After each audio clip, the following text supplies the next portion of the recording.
Benevolence, dear mortals. You can call me Whimsical William. Welcome to my channel.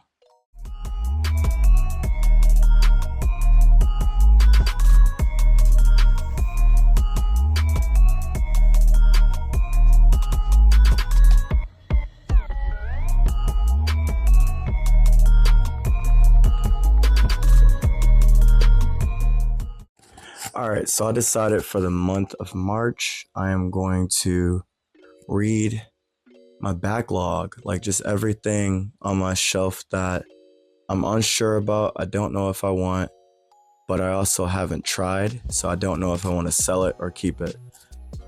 A lot of these manga behind me are going to be on a chopping block to be sold because I want to make more room for manga that I really, really love and more anime figures. I just want to make more room for that as well.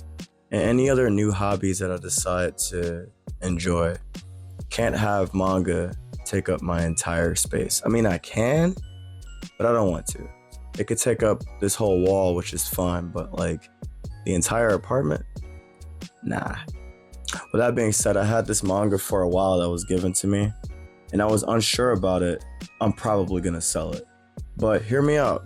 The idea of the story is kind of lit. It's pretty good. I don't know if you heard that from outside, but that's a V8. That sounds nice. Anyway, talking about this manga here, Saint Young Men. Yeah, it's basically Jesus and Buddha as roommates. And the concept seems awesome. But I struggled this entire week to read through it. I just couldn't bring myself to care. And it's funny, it's not blasphemous, it's not too magical, it's just a slice of life. And I love slice of lives. Like, I love Honey and Clover. I love, what's another slice of life that's really good? I know Honey and Clover is one of my favorites. The one about Shogi. Let me look behind me. March Comes In Like a Lion. Amazing. Honestly, Your Lie in April has got the vibes a little bit, but not really. But I just like regular people doing regular stuff. But in this manga, it's not regular people, but they're doing regular stuff. And I thought that would be fun and interesting, but I just can't bring myself to care about these characters the way that they're written. I do love how one of the greatest mangakas of all time, Osamu Tezuka, the creator of Astro Boy, gets a shout out in this manga, which is pretty tight. I'm gonna put it up on the screen right here. But yeah, that was pretty fun. There's a few other Easter eggs and other references in this manga, but I just couldn't care, and I'm probably gonna sell it. It's not in the best condition, so I'm probably not gonna get the best amount of money for it. Like, the pages are a little wavy, but there's no serious damage to it. It's just kind of loved, if for lack of a better term. It's a little loved on. Even though I've just been recently reading it, like, I can barely remember what happens, which says a lot. Like, my mind just wasn't there. Sorry about those sirens if you hear those. Like, they go to a festival, or not a festival, but like a theme park. Jesus has some personality for sure. Like, he's really interesting, but not enough character development for me to care. Buddha's pretty chill. It seems like Buddha is always getting his like third eye, or whatever you call that, I'm not sure, poked by people, which is just awful. Like, why would they do that? The art is halfway decent. I'll show you. Like, it's nothing to write home about. Nothing spectacular. But I feel like they got the likeness of Jesus and Buddha really well. You see that?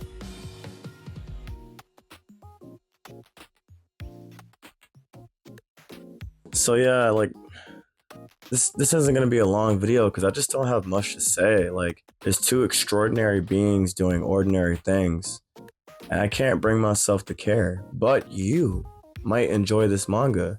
Give it a try. Read it online. Go to your local Barnes and Noble. and just pick it up and check it out. If you're a religious person, you might really enjoy the references. The writing is okay, the art's okay. Honestly, it's mid. And I don't want anything mid on my bookshelves. That's at least mid to me personally, because I gotta make space for classics like Black Lagoon and Initial D. I gotta make space for like really interesting things and just topics that I really care about, like space, music, art, sci-fi, supernatural, vampires. Is things that I care about. This story just really didn't give me a reason to care. So I've said that probably like 9 times by now, but it's true. For me, for you, you might enjoy this story, and if you have time, check it out. Check out like a chapter or two and let me know what you think in the comments below. If you like this manga, let me know why. Let me know what your favorite scenes or your favorite part of it was. And if you dislike this manga, is it for the same reasons I dislike it or I don't care about it? Or do you have reasons different from mine? For me, the art's mid, the story's mid. There's really no character development. And the references that they use are a bit obscure and they don't fit the plot. And you know, most slice of lives don't have plots, so that makes the references even weaker. So yeah, I don't know, I couldn't bring myself to care. I have another manga like this too. What is it called? It's called not Absolute Boyfriend, Androgynous Boyfriend. It's pretty mid too, but I've only read a volume, and also it gels with me, it resonates with me.